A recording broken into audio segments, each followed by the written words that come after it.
Hello, and happy day. How does slowing down sound to you today?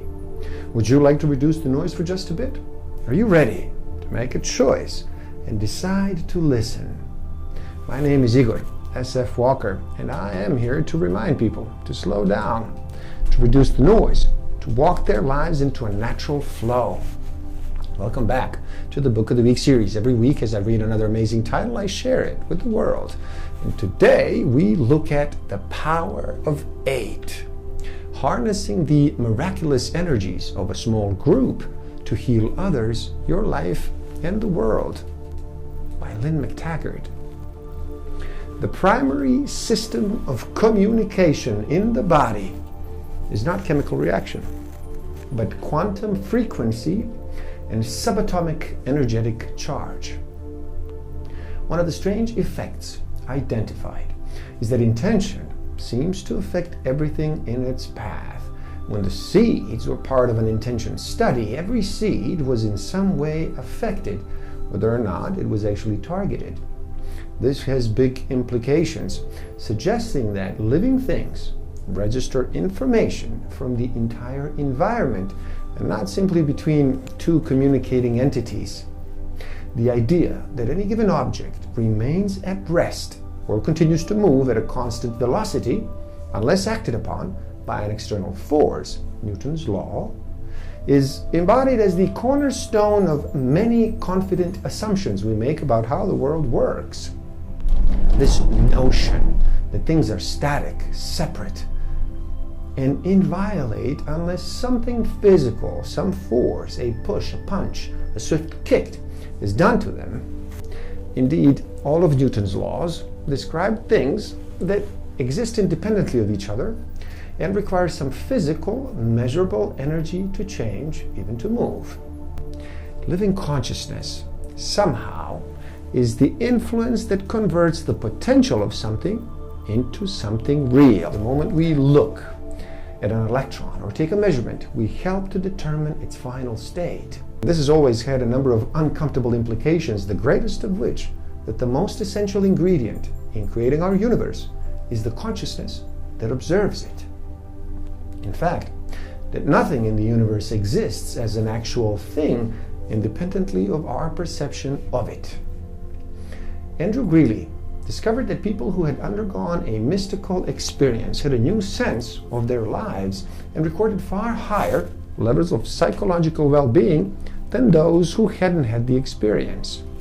Newberg had also discovered evidence that people who experienced mystical states have far higher levels of psychological health and enjoy improved relationships, improved health, and a deeper meaning and purpose in life.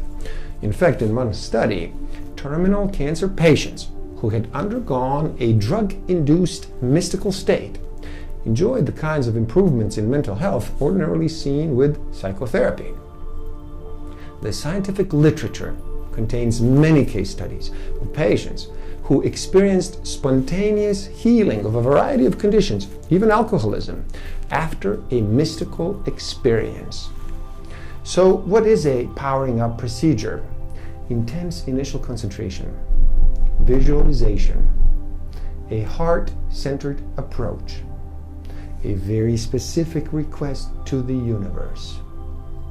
Maslow distinguishes between two types of mystical experiences: the green type, which is a transient peak experience of ecstasy, and the mature type, which produces a more long-lasting transformational shift in the person. In its matured form, the transcendent experience represents an ultimate expression of self-actualization and social integration. Jeff Levin states, in this context, definitions of health, spiritual well-being, and personal development seem to intersect.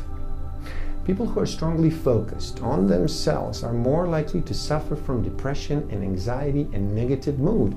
In fact, if you have to choose between giving and receiving, there's no longer any question that it is better for your health to do the giving. In one study of older Americans, those who gave experienced less illness than those who were on the receiving end of their kindness. And in all of the religious coping behaviors relating to better mental health, one of the major ones among the group of mentally ill patients was giving religious help to others.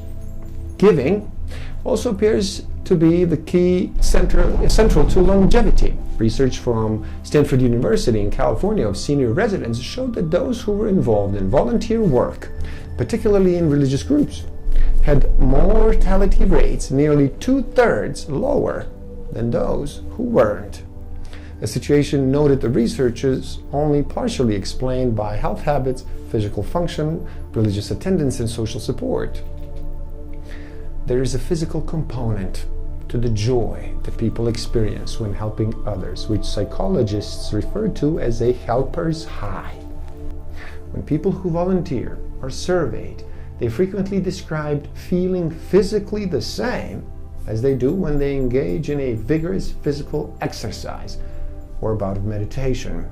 The body releases endorphins, those feel-good brain chemicals that counter all the biological effects of stress. At times, focusing on one's own intention may be the metaphysical equivalent of watching a pot not boiling. Focusing on the good of others and being of service takes the focus off ourselves in a way that allows movement without noticing the passage of time.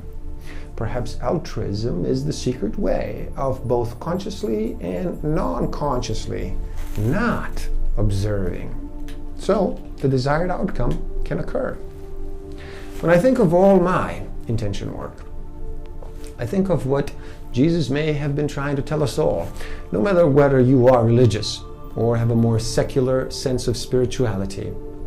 His words continue to resonate.